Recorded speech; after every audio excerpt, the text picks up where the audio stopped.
Hai, saya Wisnu Kumoro untuk Gadgetainment dan ini adalah teknologi akhir pekan. Jadi ada sebuah robot PNS di Korea Selatan yang diduga mengakhiri hidupnya karena kebanyakan kerja. Duh.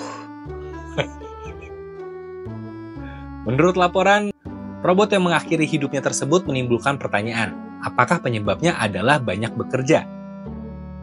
Produsen Android startup Bear Robotics yang berbasis di California bahkan ikut menyelidiki penyebab jatuhnya robot tersebut.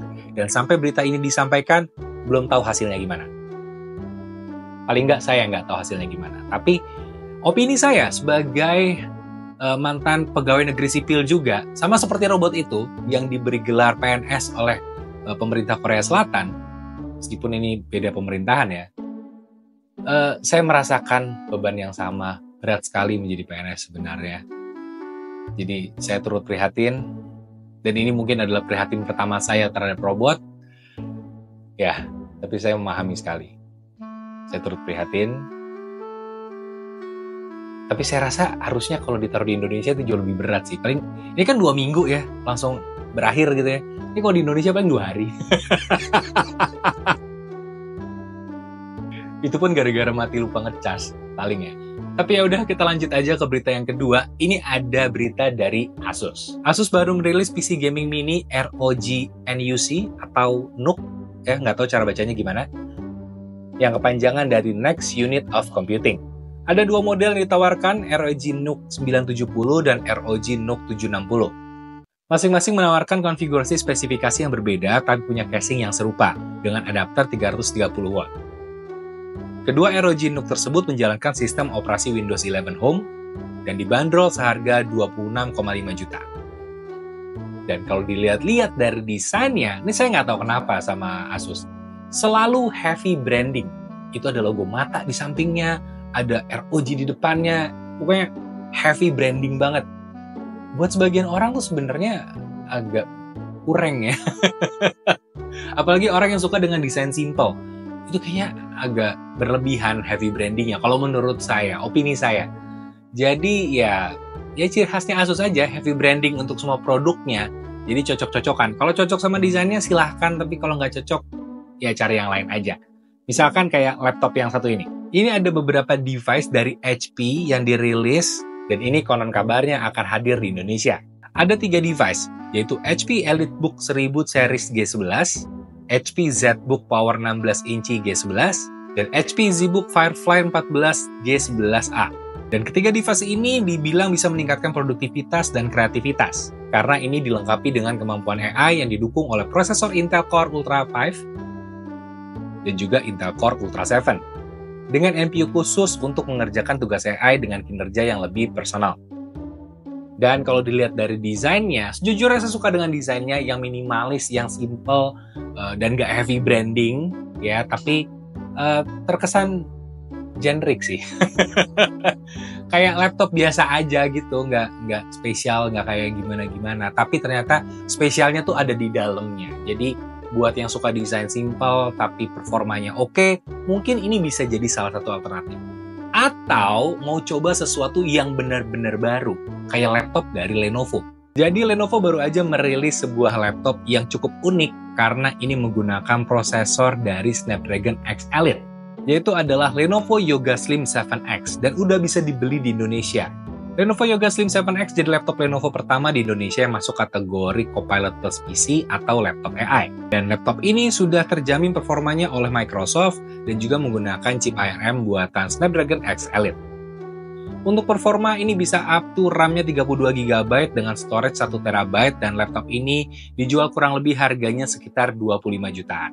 Dan ini sebenarnya agak tricky karena ada yang suka banget, ada yang menunggu banget. Kenapa saya bilang menunggu banget? Karena banyak yang bilang ini belum optimal karena baru pertama kali Snapdragon X Elite ini disematkan ke dalam sebuah laptop gitu ya, meskipun di banyak brand, ini salah satunya Lenovo, tapi ini baru pertama kali. Mungkin sama seperti ketika MacBook M1 pertama kali rilis.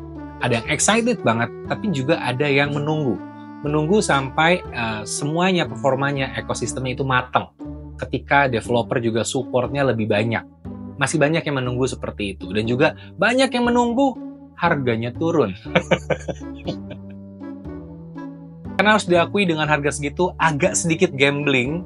Karena kinerja performanya kita belum pernah tahu sebelumnya, belum pernah jajal. Kecuali mungkin kalian ngejajal displaynya, ya ngejajal dulu di toko seperti apa dan kemudian baru beli. Tapi kalau kalian beli online, mungkin kayak gambling banget sama performanya dengan harga segitu. Jadi saya memaklumi yang menunggu, tapi saya kategorinya masuk yang excited. Saya pengen banget nyobain laptop ini secara cepat, jadi saya penasaran akan kayak gimana laptopnya. Dan saya lagi ngusahain biar bisa dapat pinjaman.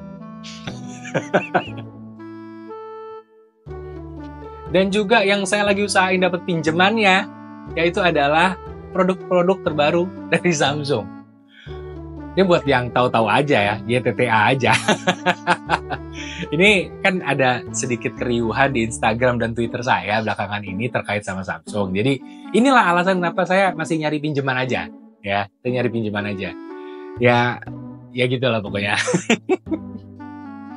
Saya nggak akan bahas lebih lanjut di sini, tapi yang jelas Samsung baru aja merilis rangkaian produk terbarunya. Jadi Galaxy Unpacked memperkenalkan berbagai produk baru dari Samsung dan acaranya dilaksanakan di Paris. Mulai dari Galaxy Z Flip 6, kemudian ada Galaxy Z Fold 6, ada Samsung Buds 3, kemudian juga ada Samsung Watch 7, dan juga ada Galaxy Watch Ultra dan Galaxy Ring. Namun sayangnya untuk kedua produk yang paling ditunggu yaitu Galaxy Watch Ultra dan Galaxy Ring, konon katanya nih nggak masuk ke Indonesia. Galaxy Watch Ultra yang dari sisi penamaan, kemudian juga dari sisi tampilan banyak yang nyamain dengan produk Apple. Menurut saya sebenarnya banyak banget peminatnya. Harusnya dimasukin ke Indonesia. Begitupun dengan Galaxy Ring, karena bisa jadi orang Indonesia kan sering nyeleneh ya.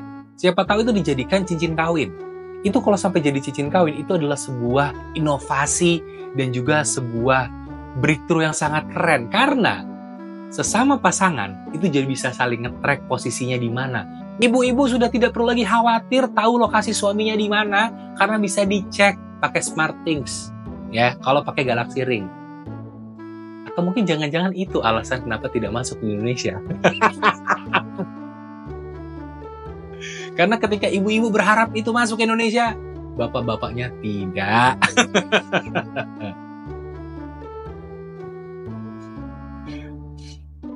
Tapi yang jelas saya tuh banyak banget hal yang saya penasaran sama Galaxy Ring ini. Mulai dari ukurannya gimana, fitur-fiturnya seperti apa. Meskipun saya udah dapat beberapa bocoran, misalkan itu udah bisa untuk ngecek ketika lagi tidur, kemudian juga heart rate, kemudian juga ya sebenarnya sama kayak Galaxy Fit gitulah, cuma bentuknya cincin sebenarnya kayak gitu. Saya penasaran aja untuk ngerasain langsung, karena udah lama nggak pakai cincin saya. Aduh, malah curhat.